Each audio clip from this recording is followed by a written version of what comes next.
اور آپ دیکھ رہے ہیں عطا بخاری یوٹیوب چینل۔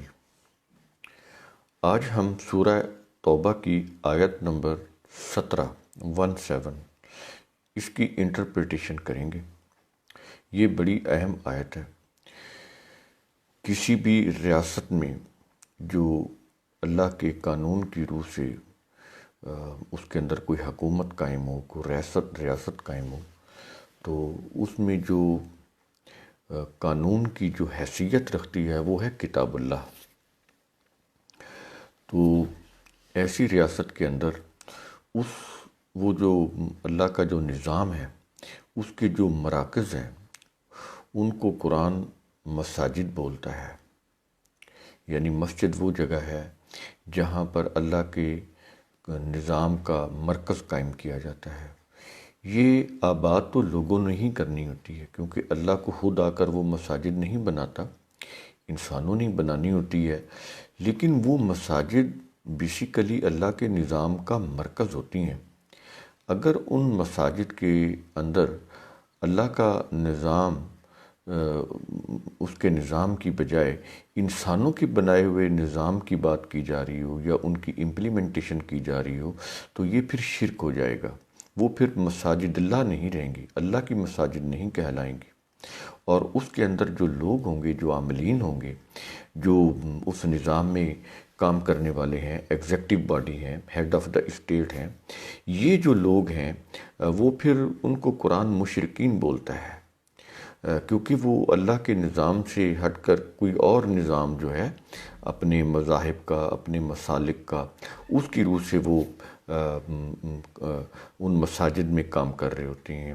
اس کو اپنے مذہب کا انہوں نے پرموشن کا ایک ذریعہ بنایا ہوتا ہے۔ تو اس لیے پھر قرآن کریم ان کی مذمت کرتا ہے۔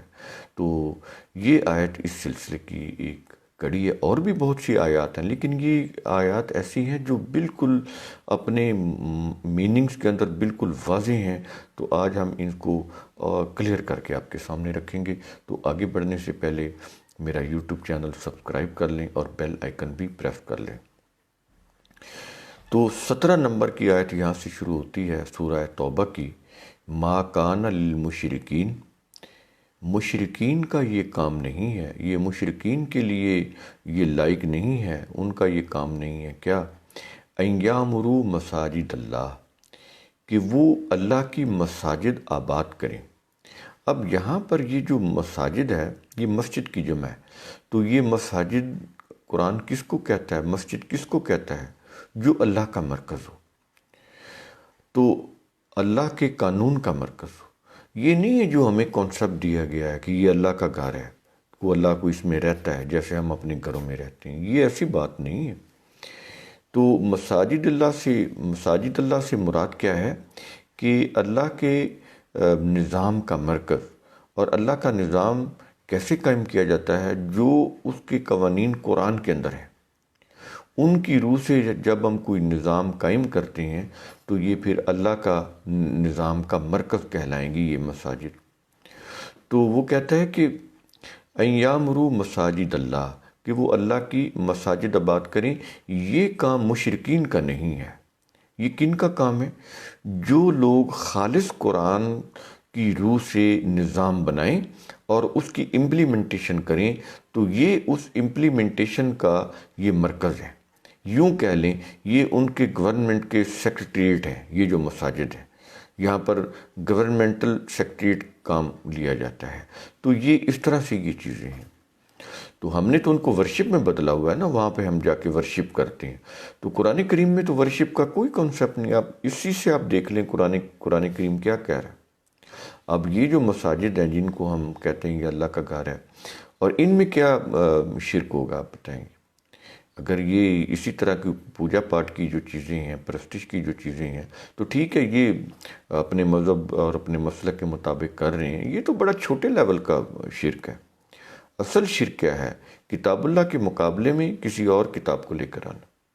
کتاب اللہ کے وہ جو اصول، قوانین، ضابطے ہیں، ان کی جگہ پر اپنے مذہب کے، اپنے آباء و اجداد کے طور طریقے اور ان کے کوئی قوانین، اپنے مذہبی، اپنے فقہی وہ لے کر آ جانا، تو یہ ہے شرک۔ تو پہلے تو یہ سمجھنا چاہیے کہ شرک ہوتا کیا ہے۔ کتاب اللہ کے مقابلے میں کوئی بھی کتاب لے آئیں، اس کے متعلق کوئی بھی آپ کا گمان ہو کہ اس کے بغیر کتاب اللہ سمجھ نہیں آتی، یہ جو کتاب ہے مذہب کی مقدس کتاب، جب تک اس کو نہیں پڑھیں گے قرآن سمجھ میں نہیں آئے گا۔ تو یہ جو ہے یہ اقوال رسول ہیں، یہ بھی دین کا ماخذ ہیں، دین کی بنیاد ہیں، یہ سنت ہیں، تو کوئی بھی ان کا نام دے دیں، حدیث ہیں، سنت ہے، کوئی بھی اس کو نام دے دیں اس مذہبی کتاب کو، تو وہ شرک ہو جائے گا۔ یہ ہے اصل شرک، قرآن کے مقابلے میں مذہبی پیشواؤں کی ہاتھوں کی لکھی ہوئی کتابوں کو لے آنا، یہ ہے اصل شرک، اور پھر ان کو قانون بنانا، یہ ہے اصل شرک۔ اس سے بچنا ضروری ہے۔ اگر یہ کیا جائے یہ شرک، تو پھر حفاظت نہیں مل سکتی۔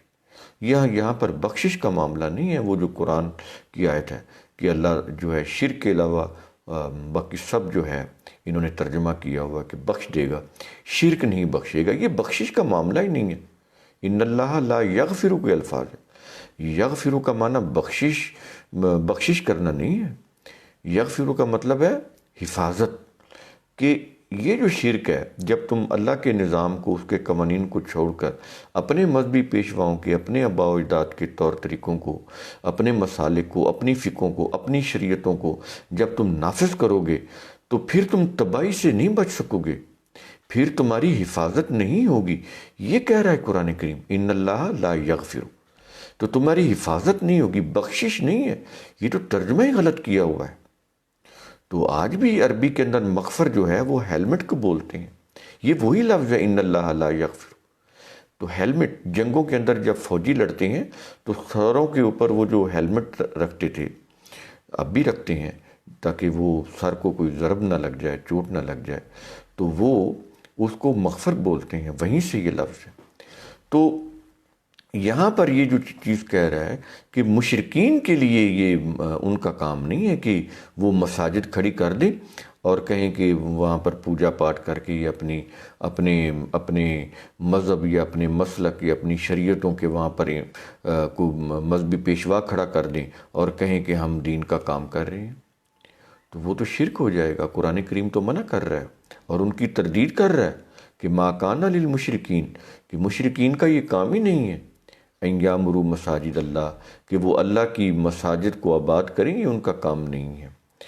اچھا، آگے وہ کہہ رہا ہے کہ شاہدین علی انفسہم بالکفر، جبکہ انہی مشرکین کی بات کر رہا ہے جو مساجد بنا کر اپنے مذہب اور فقہوں کو رائج کرتے ہیں سوسائٹی کے اندر، ان کی تردید میں کہہ رہا ہے نا قرآن کریم۔ تو آگے یہ کہہ رہا ہے کہ شاہدین علی انفسہم بالکفر، جبکہ وہ اپنے آپ پر کفر کی گواہی دے رہے ہیں۔ یہ جو مشرکین ہیں جنہوں نے اللہ کے خالص قرآن کو چھوڑ کر اپنے مذہبی پیشواؤں کی کتابوں کو لے کر آ گئے، ان کی روایتوں کو لے کر آ گئے، ان کی فقہوں اور شریعتوں کو لے کر آ گئے، اور ان کو وہ نافذ کروا رہے ہیں، لوگوں کو ان کے اوپر عمل کروا رہے ہیں، اس کے لیے انہوں نے مساجد بنا دی، ٹھیک ہے نا، وہاں پر صلات کو ورشپ کے اندر کنورٹ کر دیا، وہ کروا رہے ہیں۔ تو وہ یہ کہہ رہا ہے کہ وہ تو ان کا ایک ایک عمل گواہی دے رہا ہے خود ان کے اپنے وجود کے اوپر، کیا کہ وہ ان کے کفر کی گواہی دے رہا ہے کہ وہ کفر کے کام کر رہے ہیں۔ کفر کا مطلب یہ ہوتا ہے کہ جو قرآن کہے اس کے خلاف کرنا، اس کا انکار کر دینا اور اپنے مذہب اور مسلک کے مطابق کوئی کام کرنا، یہ کفر کہلاتا ہے۔ مذہب میں تو کفر کو بھی بڑا اور کافر کو بھی بڑا عجیب و غریب بنا کر پیش کیا گیا ہے کہ جو کوئی کلمہ پڑھ لے وہ تو کافر ہی نہیں ہے، اور جو کوئی ہندو ہو یا کوئی کلمے کا انکار کر دے تو وہ کافر ہو جاتا ہے اور یہ عمل کفر ہو جاتا ہے۔ یہ قرآن کی روح سے ایسا نہیں ہے، نہ ہی کلمہ پڑھنے سے کوئی مسلمان ہوتا ہے۔ یہ تو اللہ کے ساتھ ایمان کا عہد کیا جاتا ہے، اپنا مال اور اپنی جان قربان کرنے کا عہد، تو یہ اسلام ہوتا ہے۔ کلمہ پڑھنے سے ایسا کوئی وہ مسلمان ہونے والا بات نہیں ہے۔ قرآن کریم میں تو یہ کلمہ بھی نہیں ہے جو ہم پڑھتے ہیں، تو یہ تو خود انہوں نے وضع کیا ہوا ہے اور اس کی پھر فضیلتیں وضع کی ہوئی ہیں۔ تو یہ کہتا ہے کہ شاہدین علی انفسہم بالکفر، کہ ان کا جو وجود ہے وہ خود ان کے اوپر گواہی ہے، یعنی ان کا ایک ایک عمل بتا رہا ہے کہ یہ اللہ کے قوانین کے خلاف کام کر رہے ہیں، اور وہ کہہ رہے ہیں کہ ہم تو بڑا دین کا کام کر رہے ہیں۔ جتنے بھی کام کر رہے ہیں مذہب کے، وہ سارے قرآن کے خلاف ہیں، وہ ان کے اپنے مذہب اور اپنے فقہ اور اپنی شریعتوں کے مطابق ہیں، اور وہ یہ سمجھ رہے ہیں کہ ہم بہت نیکی کا کام کر رہے ہیں۔ تو قرآن کریم کہتا ہے کہ ان کا ایک ایک عمل ان کے اوپر گواہی ہے کہ یہ کفر کا کام کرتے ہیں، ان کے کفر کی گواہی دے رہا ہے۔ اور جب یہ چیز ہے تو کہتا ہے اولئک حبطت اعمالہم، ظاہر ہے جب ان کے کام قرآن کے اصول اور ضابطوں کے مطابق ہی نہیں، تو اس لیے وہ کہہ رہا ہے کہ ان کے جو بھی اعمال ہیں وہ ضائع چلے گئے۔ دیکھیں، کوئی ملازم اپنے کسی امپلائر کے ہاں کام کر رہا ہے، تو وہ جو امپلائر کا دیا ہوا ٹاسک ہے، یہ کام ہے، وہ اس کے مطابق کام نہیں کر رہا، تو امپلائر سے تو کسی قسم کا وہ اجر یا معاوضہ نہیں مانگ سکتا، کیونکہ جو اس نے کہا امپلائر نے، وہ تو امپلائی نے کیا ہی نہیں، تو اس کی کوئی سیلری، کوئی معاوضہ، کوئی کچھ بھی نہیں۔ وہ تو اس صورت میں ہے کہ جب وہ اس کے مطابق کرے۔ یہاں تو معاملہ ہی دوسرا ہے، یہاں پر امپلائر اور امپلائی کا معاملہ نہیں ہے، معاملہ انسانوں کی اپنی بقا کا ہے۔ اسی لیے تو اللہ تعالیٰ نے انسانوں کو وہ قوانین دیے جو انسانی عقل معلوم نہیں کر سکتی، اور کہا کہ چونکہ تمہاری عقل جو ہے وہ اتنی محدود ہے کہ تم ان کو معلوم نہیں کر سکتے کہ ایبسولوٹ ٹروتھ کیا ہے اور ایبسولوٹ رانگ کیا ہے، تو اس لیے ہم نے وہ چیزیں قرآن کے اندر دے دی ہیں تاکہ تم ان کو سمجھو اور اپنا نظام بناؤ اور اس کے مطابق زندگی گزارو، تاکہ تم فلاح پا جاؤ۔ تو جب تمہاری عقل اتنی نہیں ہے کہ تم ان کو سمجھ سکو، تو اس لیے قرآن میں اللہ تعالیٰ نے بنے بنائے ضابطے دے دیے، اصول دے دیے، قوانین دے دیے۔ اب جو قوم بھی ان کو اڈاپٹ کرے گی وہ فلاح پا جائے گی، جو ان کو اوائڈ کرے گی وہ تباہ ہو جائے گی، ذلیل و خوار ہو جائے گی، خواہ وہ دن رات ورشپ کر رہے ہوں، کلمے پڑھ رہے ہوں، تسبیحاں پڑھ رہے ہوں، جو مرضی کر رہے ہوں، تو اس کا تو ان کو کوئی فائدہ نہیں ہوگا، کچھ بھی نہیں ملے گا ان کو۔ تو وہ جو بھی اپنی طرف سے، اپنے مذہب کی روح سے، اپنے فقہ کی روح سے، اپنی شریعتوں کی روح سے، اپنے مذہبی پیشواؤں کے اقوال زریں کی روح سے، وہ جو کچھ بھی کر رہے ہیں، قرآن کہتا ہے کہ چونکہ وہ ہمارے مطابق نہیں کر رہے، جو کچھ ہم نے کہا ہے اس کے مطابق ان کا عمل نہیں ہے، تو کہتا ہے اولئک حبطت اعمالہم، تو ان کے اعمال برباد ہو گئے، ضائع ہو گئے، کیونکہ وہ ہماری ڈائریکشن کے مطابق نہیں، وہ ہماری انسٹرکشنز کے مطابق نہیں۔ تو جب وہ ہماری انسٹرکشنز کے مطابق ہی نہیں، ہماری گائیڈنس کے مطابق ہی نہیں ہے، تو پھر اس کا کوئی اجر بھی نہیں ہے، تو وہ تو ضائع ہی ہونے ہیں۔ تو آگے کہتا ہے جب یہ ضائع ہو گئے تو پھر کیا ہوگا؟ وَفِي النَّارِ ہم خالدون، کہ وہ آگ میں ہمیشہ ہمیشہ کے لیے وہ رہیں گے۔ یہ نہیں ہے کہ قیامت کو کوئی آگ جل رہی ہوگی جہنم میں تو وہ اس میں ڈال دیا جائے گا، نہیں، ایسا نہیں ہے۔ یہ آگ ایک میٹافور ہے۔ جو لوگ اس دنیا میں غلط روش میں گھرے ہوتے ہیں تو وہ آگ ان کو گھرے ہوئے ہوتی ہے۔ جو شخص انتقام کی آگ میں سلگ رہے ہوتے ہیں، دشمنی کی آگ میں سلگ رہے ہوتے ہیں، بغض کی آگ میں سلگ رہے ہوتے ہیں، انتقام کی آگ میں سلگ رہے ہوتے ہیں، ہوتی ہی نہیں یہ چیزیں، تو وہ ان کو آگ اسی دنیا میں گھیرے ہوئے ہوتی ہے۔ تو یہ دشمنی کی آگ، بغض کی آگ، انتقام کی آگ، حسد کی آگ کسی نے دیکھی ہے آج تک؟ اس کو آپ فیل کر سکتے ہیں، فیلنگز، تو فیلنگز سے آپ کو محسوس ہوگا کہ یہ کوئی آگ ہے۔ تو ایسی کوئی چولہے والی آگ کی بات قرآن نہیں کر رہا، تو کہتا ہے چونکہ تم اپنی روش جب تبدیل نہیں کرو گے، قرآن کے مطابق اپنی روش اڈاپٹ نہیں کرو گے، تو پھر ہمیشہ کے لیے یہ ہو جائے گا کہ تم اس آگ میں رہو گے۔ تو قیامت کے دن تو وہ پھر ہمیشہ کے لیے وہ آگ قائم ہو جائے گی، اسی میں جلتے رہیں گے۔ دنیا میں تو امکان ہے کہ انسان اگر اپنی اس غلط روش کو چھوڑ دے تو یہ چیز ہے کہ وہ مداوع کر سکتا ہے اپنے جو بھی اس نے غلط کام کیے ہیں اس کو انڈو کرنے کے لیے، اس سے زیادہ پہلے تو ان غلط کاموں کو چھوڑے گا، پھر اس سے زیادہ بہتر کام کرے گا، تو اس سے کیا ہو جائے گا؟ کمپنسیشن ہو جائے گی۔ اس سے کیا ہوگا کہ جو غلط کام کیے ہیں وہ ان کا جو وزن ہوگا وہ اتنا کم ہو جائے گا کہ صحیح کاموں کا وزن بڑھنے سے تو پھر اس کو نقصان نہیں ہوگا۔ تو یہ موازین کا تصور قرآن نے دیا ہوا ہے۔ تو اس سے بات کو سمجھا جا سکتا ہے کہ قرآن کریم بڑی سائنٹیفک سطح کے اوپر بات کرتا ہے، یہ چیز ہے۔ تو اس آیت میں ہم نے یہ جانا کہ مساجد کی تعمیر، مساجد کو آباد کرنے کا کام اللہ تعالیٰ کن کی سپرد کرتا ہے؟ وہ لوگ جو خالص اللہ کے قرآن کو نافذ کرتے ہیں، خالص اللہ کے قرآن کو اس کی اتباع کرتے ہیں۔ تو جو لوگ قرآن کے علاوہ کہتے ہیں کہ قرآن اور حدیث، قرآن یعنی یہ روایت، کیونکہ قرآن کی آیات خود حدیث ہے، تو اس سے باہر تو حدیث ہے ہی نہیں۔ جو حدیث ہے وہ قرآن کے اندر ہے، تو جو سنت ہے وہ بھی قرآن کے اندر ہے۔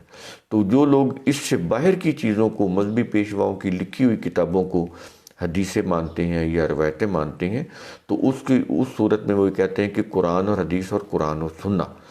تو یہ اس طرح پھر کیا کرتے ہیں کہ اپنے مذہبی پیشواؤں کی لکھی ہوئی کتابوں کو وہ قرآن کے برابر لے آتے ہیں۔ قرآن اس کو شرک بولتا ہے، یہ ہے اصل شرک۔